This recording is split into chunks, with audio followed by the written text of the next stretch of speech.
अस्सलाम वालेकुम रहमतुल्लाह। डियर स्टूडेंट्स, हमने class 10th physics Urdu medium के लिहाज से स्टार्ट की हुई है।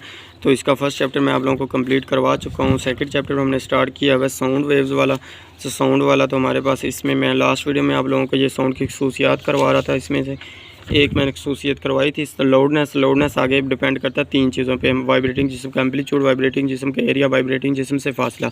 तो आगे हमारे पास इसकी खासियत आ जाती है जी पिच। ये शॉर्ट क्वेश्चन के लिहाज से मोस्ट इंपॉर्टेंट है जी। शॉर्ट क्वेश्चन में ये पिच और क्वालिटी में फ़र्क बयान करे इस तरह आ सकता है। तो पहले हम देखते हैं पिच साउंड की वो खसूसियत है जिससे हम किसी भारी और बारीक साउंड में फ़र्क कर सकते हैं। इसको एक ग्राफ से देखें तो हमारे पास ये देखिए जी, हमारे पास ग्राफ है। इसने एक साइकिल कंप्लीट हो गया। देखिए क्रस्ट ट्रफ क्रस्ट, एक साइकिल, फिर क्रस्ट ट्रफ क्रस्ट, दो साइकिल, फिर ये हमारे पास 2.5 साइकिल कंप्लीट। जितना हमारे पास कम पिच होगी कम फ्रीक्वेंसी होगी। अगर हमारे पास फ्रीक्वेंसी ज़्यादा है तो हमारे पास पिच भी क्या होगी, ज़्यादा। ये नीचे वाला देखें, ये 1 2 3 4 4 5 है। इधर हमारे पास क्या फ्रीक्वेंसी ज़्यादा है तो हमारी पिच भी क्या होगी, ज़्यादा होगी। इधर हमारे पास क्या फ्रीक्वेंसी कम है तो हमारे पास पिच भी क्या होगी, कम होगी। तो ये हमारे पास है जिससे हम किसी भारी और बारीक साउंड में फ़र्क कर सकें। ये हमारे पास था, भारी और बारीक साउंड में फ़र्क आ सकता है पिच वाला।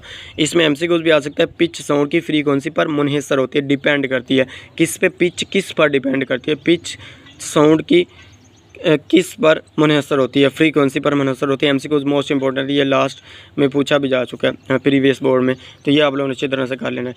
आगे ये भी पूछा जा सकता है कि ज़्यादा पिच से मुराद हाई फ्रीक्वेंसी है या कम पिच से मुराद कम फ्रीक्वेंसी है। जैसे ये देखें, हमारे पास कम फ्रीक्वेंसी थी तो कम पिच थी, ज़्यादा फ्रीक्वेंसी तो ज़्यादा पिच थी। तो यही है, ज़्यादा पिच से मुराद हाई फ्रीक्वेंसी, ज़्यादा पिच होगी तो ज़्यादा फ्रीक्वेंसी होगी, कम पिच होगी तो कम फ्रीक्वेंसी होगी। ये भी एमसीक्यूज में पूछा जा सकता है। आगे उसने एक मिसाल दी है, औरतों और बच्चों की साउंड की फ्रीक्वेंसी मर्दों की साउंड की फ्रीक्वेंसी से ज़्यादा होती है, इसीलिए औरतों और बच्चों की साउंड बारीक है और इसकी पिच ज़्यादा होती है। पिच और फ्रीक्वेंसी के दरमियान ताल्लुक शक्ल में दिखाइए, मैंने आप लोगों को समझा दी है।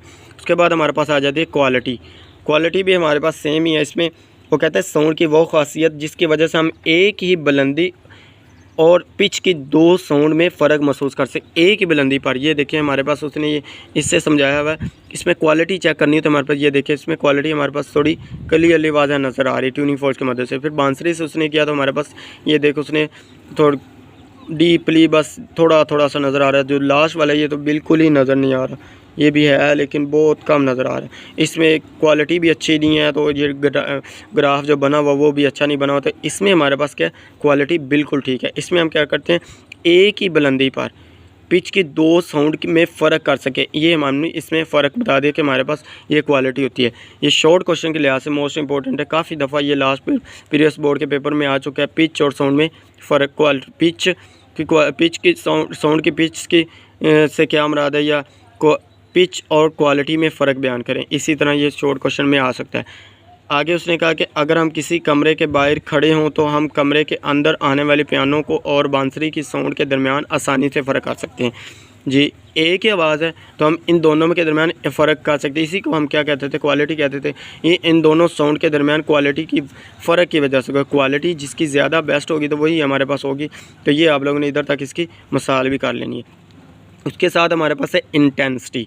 साउंड वेव एनर्जी को साउंड पैदा करने वाले जिस्म से सुनने वाले जिस्म तक मुंतकिल करती है। साउंड वेव क्या करती है, एनर्जी को साउंड पैदा करने वाले जिस्म से सुनने वाले के जिस्म तक मुंतकिल करती है।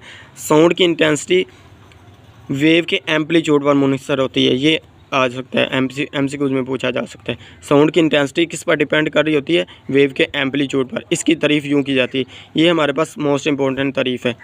ये ऐसे तारीफ़ पूछी जाती है कि साउंड की इंटेंसिटी की तारीफ़ करें और साथ में इसका यूनिट भी बताएं। तो ये मोस्ट इंपॉर्टेंट है। साउंड की सिमत के अमूदन रखे हुए यूनिट एरिया से फ़ी सेकंड मुंतकिल होने वाली एनर्जी साउंड की इंटेंसिटी कहलाती है। साउंड की इंटेंसिटी एक फ़िज़िकल मिकदार है। ये भी एमसीक्यूज प्रीवियस बोर्ड के पेपर में पूछा जा चुका है। ये मोस्ट इंपॉर्टेंट है, ये आप लोगों ने कर लेना है कि साउंड की इंटेंसिटी एक मिकदार है। कौन सी जी, फ़िज़िकल मिकदार है जिसको आसानी के साथ दुरुस्तगी से नापा जा सकता है। साउंड की इंटेंसिटी का यूनिट जो हमारे पास है वाट फ़ी मुरब्बा मीटर। ये एमसीक्यूज भी काफ़ी दफ़ा पूछा जा सकता है। शॉर्ट क्वेश्चन में पूछा जा चुका है और ये एमसीक्यूज में पूछा जा चुका है प्रीवियस बोर्ड के पेपर में। इसमें दो ये एमसीक्यूज मैंने आप लोगों को बताया है, एक ये एमसीक्यूज बताया है।